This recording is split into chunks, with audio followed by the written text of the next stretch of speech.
ഇടുക്കി തൊടുപുഴ ഉടുമ്പന്നൂരിൽ കമിതാക്കളെ മരിച്ച നിലയിൽ കണ്ടെത്തി. കൊന്നത്തട മാങ്ങാപ്പാറ മണിയാനിക്കൽ ശിവഘോഷ്, പാറത്തോട് ഇഞ്ചനാനിക്കൽ മീനാക്ഷി എന്നിവരെയാണ് മരിച്ച നിലയിൽ കണ്ടെത്തിയത്.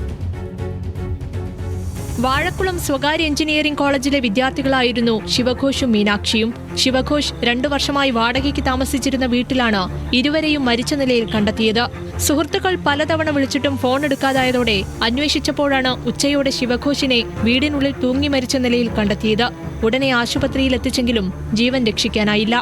കുട്ടിയുടെ ഇൻക്വസ്റ്റ് നടത്താനായിട്ട് തുടങ്ങുന്നതിന് മുമ്പായിട്ട് ഈ മരണകാര്യത്തെക്കുറിച്ച് അവിടെ കൂടി നിൽക്കുന്ന സാക്ഷികളോട് ചോദിച്ചപ്പോൾ ഒരു പ്രണയമുണ്ടെന്ന് പറയുകയും അപ്പോൾ ആ പെൺകുട്ടി ആരാണെന്നും ആ പെൺകുട്ടിയുടെ നമ്പർ ഉണ്ടെങ്കിൽ അത് സംഘടിപ്പിച്ചു തരാൻ പറഞ്ഞു. തൊടുപുഴ മുതലക്കോടത്തെ സ്വകാര്യ ആശുപത്രിയിലെത്തിയ കരിമണ്ണൂർ SHOയും സംഘവും നടത്തിയ അന്വേഷണത്തിലാണ് ശിവഘോഷിന് പ്രണയമുണ്ടെന്നറിഞ്ഞത്. തുടർന്ന് പെൺകുട്ടിയെക്കുറിച്ച് അന്വേഷിച്ചു. മീനാക്ഷിയെക്കുറിച്ച് പോലീസിന് വിവരം ലഭിച്ചു.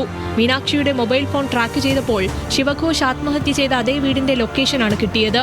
തുടർന്നുള്ള പരിശോധനയിൽ മീനാക്ഷിയുടെ മൃതശരീരവും ശിവഘോഷിന്റെ വീട്ടിൽ നിന്ന് കണ്ടെത്തി. ആ പെൺകുട്ടിയെ സേഫാക്കുന്നതിന് വേണ്ടി നമ്മൾ സൈബർ സെൻ്റർ സഹായത്തോടുകൂടി ലൊക്കേഷൻ എടുത്തപ്പോൾ ഈ പയ്യൻ മരിച്ച വീടിൻ്റെ ഭാഗത്ത് തന്നെയാണ് അതിൻ്റെ ഫോണിൻ്റെ ലൊക്കേഷൻ കാണുകയും ഉടൻ തന്നെ സ്റ്റേഷനിൽ നിന്ന് ആളെ പറഞ്ഞു വിട്ടു.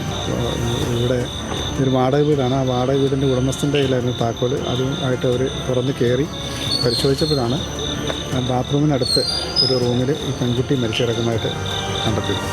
കിടപ്പുമുറിക്കും ബാത്റൂമിനും ഇടയിലുള്ള മുറിയിലാണ് മീനാക്ഷിയെ മരിച്ച നിലയിൽ കണ്ടെത്തിയത്. മീനാക്ഷിയെ കൊലപ്പെടുത്തിയ ശേഷം ശിവഘോഷ് തൂങ്ങി മരിക്കുകയായിരുന്നു എന്നാണ് പോലീസിന്റെ നിഗമനം. ന്യൂസ് മലയാളം, ഇടുക്കി.